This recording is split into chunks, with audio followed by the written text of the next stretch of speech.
자, 우리 한번 마태복음 20장 28절 같이 한번 읽습니다. 임자가 온 것은 섬김을 받으려 함이 아니라 도리어 섬기려 하고 자기 목숨을 많은 사람의 대속물로 주려 함이니라. 아멘.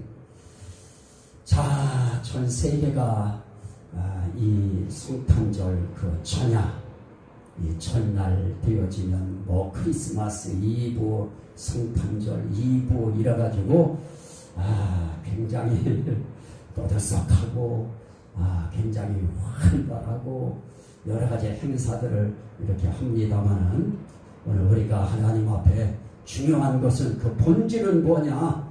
여러 가지 행사도 좋고 다 좋지만은 우리 예수 그리스도께서 이 땅에 오실 때 그 오신 이유가 뭐냐, 오신 분이 어떤 분이냐 하는 것을 오늘 알아야 되는데, 오늘은 지난 시간에는 우리가 말씀을 전거할 때 처녀의 아들 예수에 대해서 말씀을 전했습니다.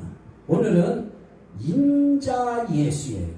인자가 뭐냐? 사람의 아들이라고 하는 뜻입니다. 사람의 아들 예수인데, 이 사람의 아들 예수라고 하는 이 인자라고 하는 이 이름이 뭐에 대한 이름이냐?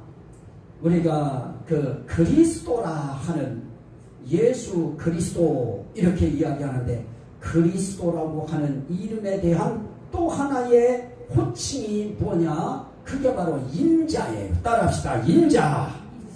이 인자라고 하는 이 이름이 또 다른 이름으로는 뭐라고 하느냐? 그리스도라고 하고, 이거를 히브리어로는 메시아라고 그렇게 이야기를 하는 겁니다. 그런데 이 그리스도라고 하는 인자, 이 사람의 아들, 이 사람의 아들이 대체 뭔데 인자라고 하는 표현을 하는가? 이 사람의 아들에 대해서 성경은 또 대비되는 이름을 이야기해요. 그게 뭐냐고 하면 하나님의 아들입니다. 성경에는 하나님의 아들, 하나님의 아들, 하나님의 아들 이런 표현들이 나오는데, 이 하나님의 아들이라고 이야기할 때 이 하나님의 아들에 대해서 누구도 아느냐? 귀신들이 알았어요. 귀신들이 벌써, 이 사단이 벌써 알고서 예수님이 광야길에 시험을 받으러 성령에 이끌려서 광야에 나오셨을 때에, 그때 벌써 이 마귀는 뭐라고 하느냐? 네가 하나님의 아들이거든, 이렇게 이야기해요.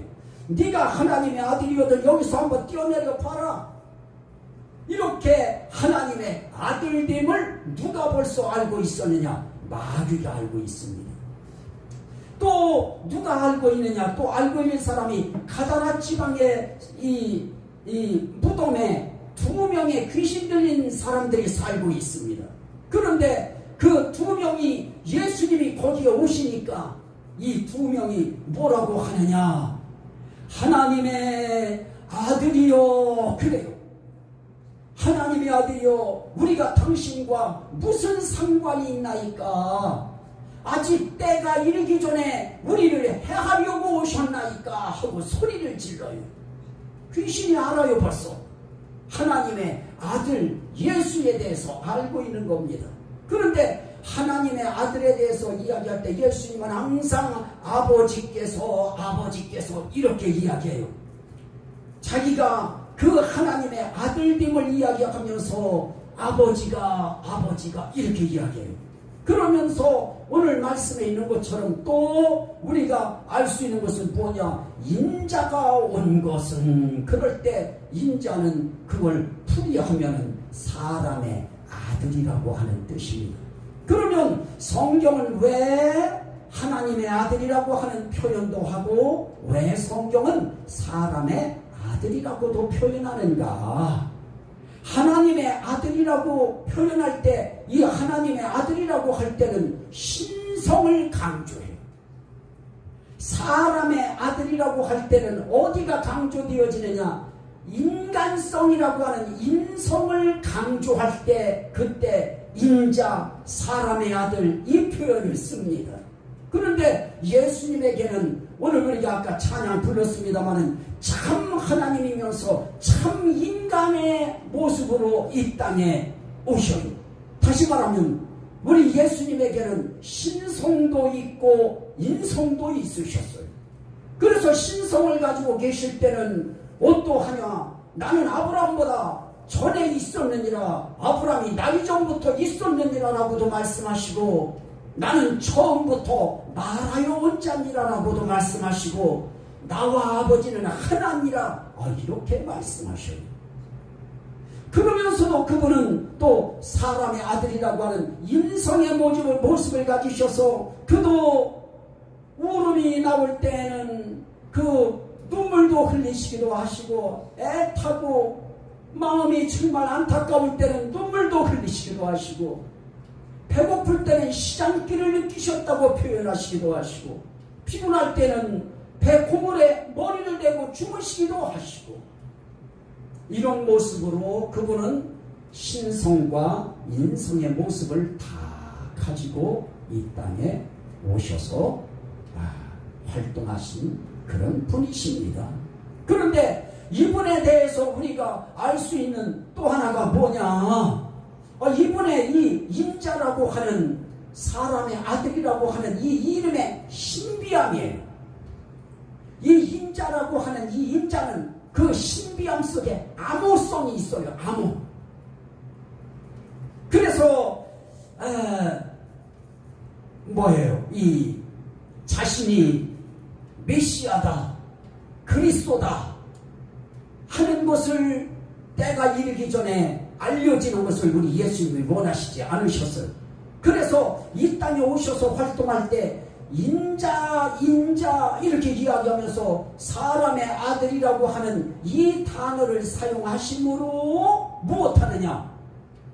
감출 사람들에게는 감춰지고 알아야 될 사람들에게는 알려지게 하는 아주 신비로운 언어로 사용을 해요. 그러니까 이 인자라고 하는 이 이름은 굉장히 신비해요. 그래서 귀 있는 자는 들을지어다 우리 주님이 말씀하시는데, 귀 있는 자는 들을지어다는 뭐예요? 깨달을 수 있는 지혜가 있는 자들은 깨달을지어다, 들을지어다 이 말씀이거든요.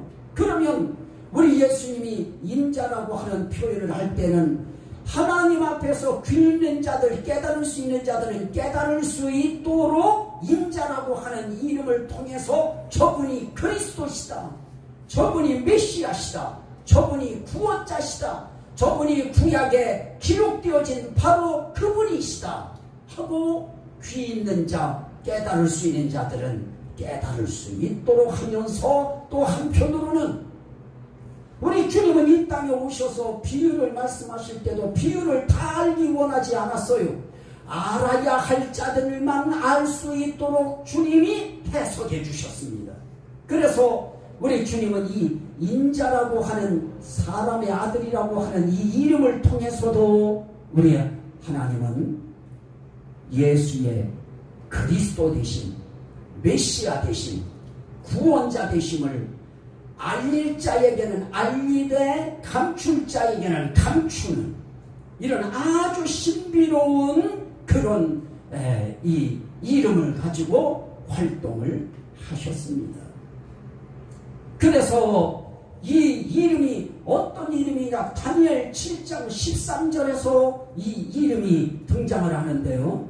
내가 또 밤 환상을 보니, 밤에 또 환상을 보니 인자 같은 이가 하늘 구름을 타고 와서 옛적부터 항상 계신 이에게 나아가 그 앞으로 인도되매 뭐를 주느냐? 그에게 권세와 영광과 나라를 주고. 그래, 여기에 누가 나오느냐? 인자 같은 이가 하늘 구름을 타고 오신다. 우리 예수님에 대한 그 표현을 하실 때 인자 같은 이라고 하는 인자 같은 이가 여기에 등장을 해요. 이것이 신약시대에 들어오면서 예수님이 그 명칭을 가지고, 이름을 가지고 활동하셔요. 이게 중요한 겁니다. 그래서 하나님의 아들, 하나님의 아들이라고 하는 단어도 중요했지만 인자라고 하는 단어를 가지고 사용하면 막 하나님의 아들이다 내가 그러면 막 그냥 신성 모두 간다고 바로 돌로 쳐서 죽이려고 하고 아니 막 이렇게 하니까 예수님이 아직 때가 찰 때까지는 인자라고 하는 이름을 가지고 예수님이 활동을 하시는 겁니다. 그런데 이 이름은 이 인자라고 하는 이 사람의 아들 예수는 그러면 어떤 분이냐라고 할 때 이분은 하늘에서 오신 분이다. 우리 이 땅에서 태어났으니까 유대 베들레헴 땅에서 태어났으니까 유대 땅에서 태어난 분으로 우리 생각하고 있는데 우리 주님은 그렇게 이야기하시지 않아요. 요한복음 3장 13절에 보니까 하늘에서 내려온 자 곧 인자 외에는 하늘에 올라간 자가 없느니라 그래요. 하늘에서 내려온 자 그가 누구냐? 인자다. 사람의 아들 나 예수다. 나 외에는 하늘에서 내려온 자인 나 외에는 하늘에 올라간 자가 없느니라. 어떻게 올라간 자가 없느냐? 이렇게 와서 그대로 공중에 올려지는 그런 사람은 없었다. 또 하나 요한복음 8장 23절에 보니까 예수님이 그렇게 말해요. 너희는 아래에서 났고 나는 위에서 났으며 너희는 이 세상에 속하였고 나는 이 세상에 속하지 아니하였느니라. 너희는 아래에서 났지만 나는 위에서 났다. 요한복음 3장 31절 이하에 보니까 그러면 그 위가 어디냐? 세례 요한은 이렇게 말해요. 위로부터 오시는 이는 만물 위에 계시고 땅에서 난 이는 땅에 속하여 땅에 속한 것을 말하느니라. 하늘로부터 오시는 이는 만물 위에 계시나니 그가 친히 보고 들은 것을 증언하되 그의 증언을 받는 자가 없도다. 그래요. 위로부터 오시는 이가 누구냐? 그분이 바로 하늘로부터 오시는 이다. 이렇게 말씀합니다. 이 사람의 아들로 오신 인자 되신 예수는 어디서 오신 분이냐? 우리는 유대 땅 베들레헴에서 난 것으로 우리는 그렇게밖에 표현할 줄 몰라요. 왜냐하면 그것밖에 모르니까 우리는 유대 땅 베들레헴에서 태어나셨다. 유대 땅에서 나셨다. 이스라엘에서 나셨다. 우리는 그렇게 생각합니다. 그런데 표현법이 달라요. 그는 어디에서 오셨느냐? 위로부터 오셨다. 하늘로부터 오셨다. 주님도 그렇게 말씀해요. 나는 위에서 났다. 나는 하늘에서 내려왔다. 여러분도 예수님이 이 땅 유대 땅 베들레헴이라고 하는 이스라엘 땅의 어느 한 지역에서 나신 분으로만 생각하면 그건 겉에서 예수를 보는 거예요. 예수를 정말 속으로 보고 깊이 보려고 하면 그분은 위에서 난 분이다. 하늘에서 나신 분이다. 하늘에서 내려오신 분이다. 우린 그렇게 믿어야 됩니다. 그런데 이 사람의 아들이신 이 인자는 어떻게 이 땅에 오셨느냐? 파송받아 오셨다. 하늘에서 파송받아서 이 땅으로 오신 분이다. 그래서 예수님이 요한복음 8장의 29절에서 이렇게 말씀해요. 나를 보내신 이가 나와 함께 하시도다. 나를 보내신 이가 나와 함께 하시도다. 나는 아버지가 나를 보내셨다. 그거예요. 요한복음 8장 42절에 보면 예수님이 그렇게 말해요. 하나님이 너희 아버지였으면 너희가 나를 사랑하였으리니 정말 하나님이 너희 아버지였다고 하면 너희가 나를 사랑했을 것이다. 왜냐? 이는 내가 하나님께로부터 나와서 왔습니다. 내가 하나님께로부터 나와서 난 온 사람이다. 그러니 너희가 아버지를 사랑한다고 하면, 아버지를 믿는다고 하면 나 사랑해야 마땅한 것이다. 그렇게 말씀하면서 나는 스스로 온 것이 아니요 아버지께서 나를 보내신 것이니라 그래요. 이 단어가 중요하죠. 사람의 아들이신 예수는 아버지께서 나를 보내신 것이니라. 어디서 보내셨느냐? 하늘에서 보내셨다. 위에서 보내셨다. 나는 보냄받아서 왔다. 하늘에서 나는 이 땅으로 파송받아 온 것이다. 여러분들도 그런 의미에서 똑같아요. 우리 이 땅에 어디 어느 땅에서 어느 지역에서 우리는 낫다 그렇게 생각해요. 그런데 우리도 좀 더 깊이 들어가 보면 우리도 하늘에서 하나님의 보내심을 받아서 이 땅에 와요. 그런 신앙 의식을 우리도 가져야 돼. 나도 하나님의 사신이다. 그래서 바울사도도 이 사신이라고 하는 그 단어를 써요. 나는 하나님의 사신으로 왔다. 세례요한도 그래요. 나는 하나님 앞에 보내심을 받은 자다. 그래서 우리도 하나님 앞에 보냄받은 자다. 이 세상에 파송받아서 온 자다. 이럴 때 우리에게 사명감이 생겨요. 어떤 내게 책임감이 생겨요. 내가 이 땅에 와서 어떻게 살아야 시대 속에 하나님의 자녀로서 내가 잘 살다가는 것인가 하는 책임감과 의무감이 생겨져요. 예수님은 하늘에서 파송되어서 아버지께서 나를 보내신 것이니라 그래요. 요한복음 7장 28절 29절에 그렇게 말씀해요. 예수님의 성전에서 외쳐서 말씀할 때 그래요. 너희가 나를 알고 내가 어디서 온 것도 알거니와 내가 스스로 온 것이 아니니라. 나를 보내신 이는 참되시니 너희는 그를 알지 못하나 나는 아노니 이는 내가 그에게서 났고 그가 나를 보내셨음이니라. 보냄받아 오셨어. 참되신 하나님이 보내셔서 참되게 이 땅에 보냄받아 오신 분이 누구냐? 인자라고 하는 사람의 아들 예수님이십니다. 또 말씀해요. 요한복음 7장 33절에 예수님이 그렇게 말씀해요. 내가 너희와 함께 조금 있다가 나를 보내신 이에게로 돌아가겠노라. 예수님은 이 땅에서 돌아가실 때, 죽음이 가까웠을 때, 사형당할 일이 가까웠을 때 나는 죽는다 이렇게 표현하지 않습니다. 나를 보내신 이에게로 돌아가겠노라. 저 오늘 여기에 우리 죽음에 대한 우리의 의식이 여기에 있어요. 우리도 이 땅에 보냄받아서 왔다가 60년을 살든 80년을 살든 70년을 살든 100년을 살든 하나님이 주신 이 삶의 연한 동안 우리 살다가 우리도 누구에게 돌아가느냐? 우리를 보내신 이에게로 돌아가요. 우리를 보내신 하나님에게로 돌아가요. 여러분을 보내신 하늘나라로 돌아가고 여러분들을 보내신 하나님에게로 우리는 돌아가는 거예요. 그래서 우리는 죽음 앞에 두려워하거나 떨 것이 없어요.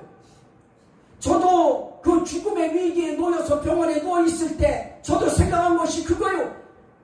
제가 생각할 때 저처럼 그렇게 제가 특별한 믿음이 그렇게 강한 것도 아니지만은 불안하지 않았어요. 죽음 앞에 두렵지 않았어요. 오히려 주님이 이대로만 그대로 쏙 데리고 가시면 너무 좋겠다 이런 마음이 들었습니다. 오늘 하나님이 나를 이 땅에 보내셨다고 하는 것을 우리가 알고 믿고 산다고 하면 우리가 당연히 우리를 보내신 이에게로 돌아가는 것은 당연한 겁니다. 우리를 보내신 분이 하나님이라면 우린 지옥 가야 될 일이 없습니다. 우리는 하나님께로 돌아가야 되는 것입니다. 그래서 우리는 파송받은 거예요. 예수님이 파송받으셨듯이 우리도 파송받았어요. 우리가 살고 있는 이 지역에 우리가 온 것으로 생각하지 마세요. 저도 저희 집사람과 함께 여기 온 거 후회하거나 절대로 그러지 않아요. 눈꽃만큼도 후회 없어요. 왜냐? 하나님이 보내셨고 하나님이 이끄셨고 하나님이 보냈다고 하는 것을 믿기에 보냄받은 자는 보냄받았다는 사실이 확신이어지고 깨달아지면 거기에서 그것으로 끝이에요. 저와 여러분들이 오늘 이 지역에 하나님께서 보내주셔서 여기에 우리 보냄받아서 여기서 우리가 살고 여기서 예수를 믿었고 여기서 주님을 섬기다가 여기서 주님이 부르시면 부르신 자 보내신 얘기로 우리는 부름받아서 돌아가는 거예요. 할렐루야 하고 돌아가요. 우리 예수님이 이 땅에 오셨을 때에도 그분에게 있어서는 목표가 있었어요. 목적이 있어요. 사람의 아들로 인자로 이 땅에 오신 목표가 있습니다. 우리가 오늘 성경 말씀을 읽었습니다만 인자가 온 것은 이라고 이야기하면서 사람의 아들이 온 것은 무엇 때문에 왔느냐? 섬김받으러 오지 않았다. 섬김받으러 온 것이 아니고 뭐하러 왔느냐? 도리어 섬기려 하고 많은 사람을 위하여 자기 몸을 무엇하려고 하느냐? 대속물로 주려 함이니라. 대속물이라고 하는 것은 속건제물과 마찬가지로 대속하기 위해서는 물건을 드려야 돼요. 어떤 사람을 노예에서 자유인으로 그를 살려고 하면은 어떻게 해야 되느냐? 그 사람에 대한 값을 지불하는 거예요. 그 사람을 대신 속하기 위해서 내가 대신 그 사람을 위해서 속할 수 있는, 대신 그 사람을 건져낼 수 있는, 대신 그 사람을 용서받게 할 수 있는 그런 것으로 자기 자신이 대신 뭐라고 하느냐? 거기에 제물이 되는 거예요. 그걸 대속물이라고 그래요. 사람의 아들이신 그분이 오늘 우리가 이 24일이라고 하는 이 날을 우리가 하나님 앞에 또다시 주일날 예배 드렸는데도 오늘 또 모여서 그분 앞에 우리가 찬송을 드리고 또 예배를 올리고 기도를 올리고 이렇게 하면서 하는 이유가 뭐냐? 이분이 우리를 위해서 자기 자신을 대속물로 드려서 우리를 건져내시는 거예요. 그러기 위해서 이 땅에 오시는 바로 그날, 그 전날이라고 하는 이 성탄의 전야, 이 날을 우리가 기념하고, 그래서 그날에 대한 우린 감사한 마음을 가지고 우린 이날 모여서 그분의 은혜, 그분이 우리에게 해주신 일에 대해서 우리는 말씀을 나누면서 다시 한번 감사한 마음을 갖는 겁니다. 대속물이에요. 그래서 요한복음 요한일서 2장 2절 말씀에 보면 그는 우리를 위한, 우리 죄를 위한 화목 제물이니 우리만 위할 뿐 아니요 온 세상의 죄를 위하심이라 그래요. 대속물이신 그분은 어떤 것으로 오시느냐? 우리 죄를 위한 화목 제물로 오셔요. 죄가 있으면 하나님과 우리는 원수 사이가 되어지기 때문에 원수 사이는 무서운 관계입니다. 그런데 예수께서 사람의 아들로 이 땅에 오셔서 우리 위하여 대속제물이 되어 주심으로 그분은 하나님과 우리 사이의 화해를 위해서, 중재를 위해서 제물이 되셔요. 이 제물 될 때 그 제물이 뭐냐? 하나님과 우리 사이를 화목하게 하기 위한 제물이에요. 그게 바로 속건제물이었습니다. 그래서 그 화목제물인데 그건 누구만 위한 것이냐? 그 시대 사람들만 위한 것이 아니고 온 세상의 죄를 위하여 그리하셨다는 겁니다. 우리가 이 땅에 죄가 없다고 하면 예수님이 이 땅에 오실 필요도 없었습니다. 그리고 그분이 이렇게 오셔서 뭐 하는 거에 대해서 우리가 별로 신경 쓸 것이 없습니다. 그런데 우린 죄가 있습니다. 죄가 많아서 죄가 아니고 하나만 있어도 죄입니다. 하나님의 법에 하나만 걸려도 죄인입니다. 하나만 걸려도 우린 다 지옥 가야 됩니다. 이게 율법이 정죄하는 겁니다. 그런데 우리는 죄가 많음에도 불구하고 죄 많은 우리이기 때문에 우리 죄를 담당하시기 위해서 이 땅에 오시는 사람의 아들로 오시는 인자 되신 예수에 대해서 우리는 고마워해야 되고 정말 감사해야 되고 우리는 그분을 송축해야 되고 또 그분은 이사야서 53장 10절에 우리가 지난 시간에도 이 말씀을 봤습니다만 우리에게 어떤 분으로 오시느냐 속건제물로 드리시오.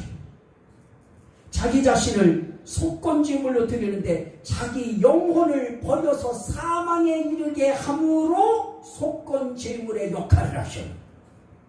그러면 그분은 속건제물이라고 하는 말이나 화목제물이라고 하는 말이나 대속물이라고 하는 말이나 다 같은 의미예요. 결국은 뭐냐? 하나님과 우리 사이를 화목하게 하기 위하여 대신 자기가 죄값을 치르는 거예요. 그러기 위해서 십자가에 달려 돌아가시는 겁니다. 그래서 죄 많은 우리에게 있어서 우린 죄 때문에 고민할 필요가 없게 생겼습니다. 예수님이 내 죄를 대신 다 담당하셨다고 하는 사실 때문에 우리는 지옥에서 천국으로 옮겨지는 놀라운 기회를 우린 얻었습니다.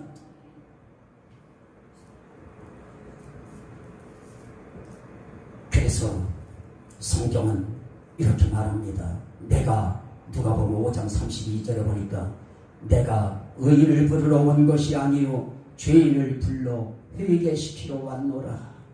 예수님이 이 땅에 이렇게 화목제물 또 속죄물 또 속건제물이라고 하는 제물의 이름으로 이 땅에 오셔서 십자가에 달려 돌아가실 때 그분이 이 땅에 이렇게 오신 이유는 뭐냐? 그 예수의 그 모습을 보고 우리를 어떻게 하게 하려고 하느냐? 우리 죄인들을 불러서 회개시키려고 이 땅에 주님이 오셨다. 사람의 아들이신 예수, 인자 되신 예수 오신 것은 죄인을 불러서 회개시키러 오셨다는 겁니다.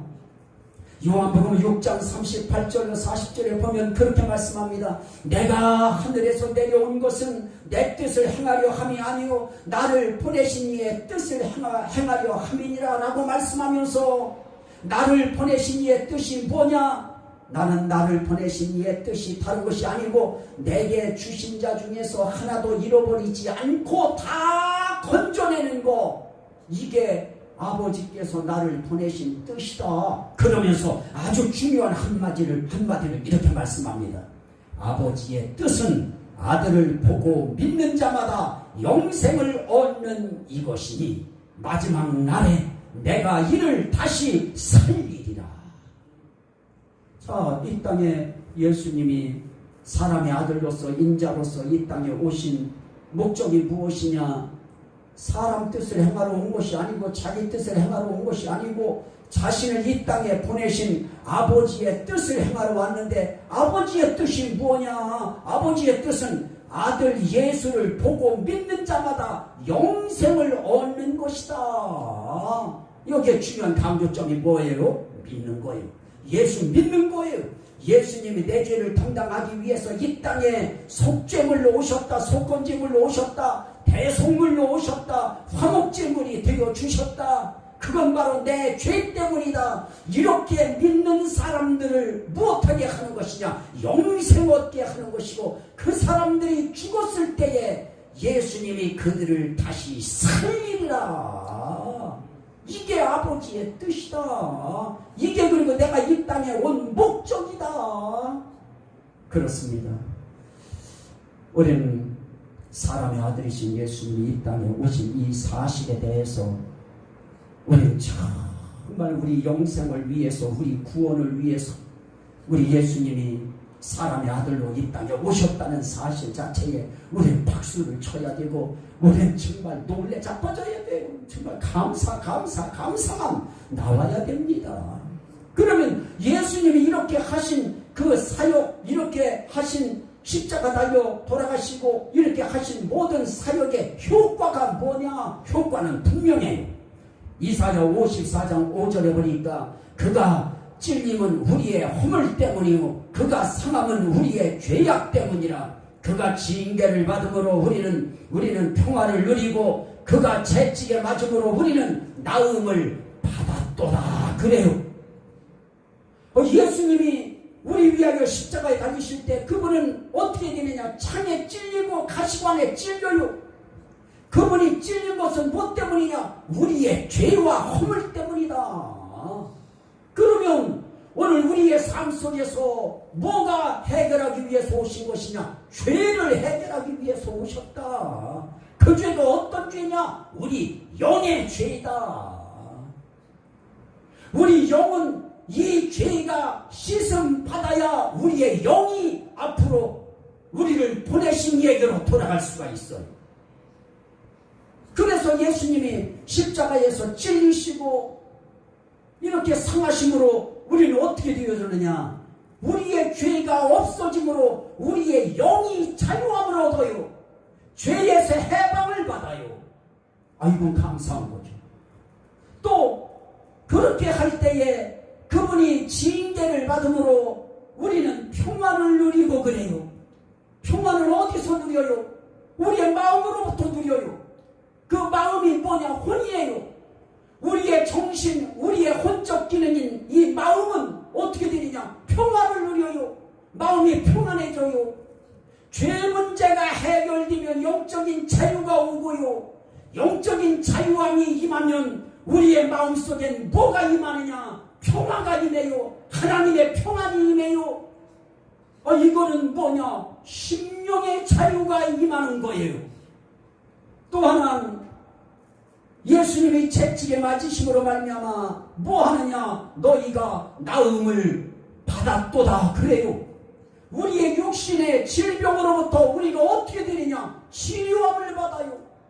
그래서 우리의 영은 죄 문제로부터 자유함을 얻고 우리의 혼은 마음의 평화를 통한 자유를 만끽하고 우리의 육신에게 있어서 제일 문제가 뭘까요? 병이에요. 세월이 먹고 나이가 먹어가면서 사람들은 자연적으로 이 기능들이 고장날 수밖에 없어요. 그 기능이 고장났을 때 그걸 병이라고 그래요. 이 병으로부터 주님이 채찍에 맞으심으로 우리가 나음을 입었도다. 그래요. 그래서 하나님이 우리를 낫게 만드시는 역사가 있어요. 그래서 우리는 하나님 앞에 아플 때 이 말씀 부여잡고 이사야 53장을 붙잡고 하나님, 내 죄가 있다면 예수의 피로 내 죄를 씻어주시고 내 마음에 주의 평화를 허락하시고 내 몸에 내 육신의 질병은 치료하여 주셔서 병으로부터 자유를 얻게 하여 주시옵소서. 우리 그 기도하는 겁니다. 믿음으로 기도하는 거예요.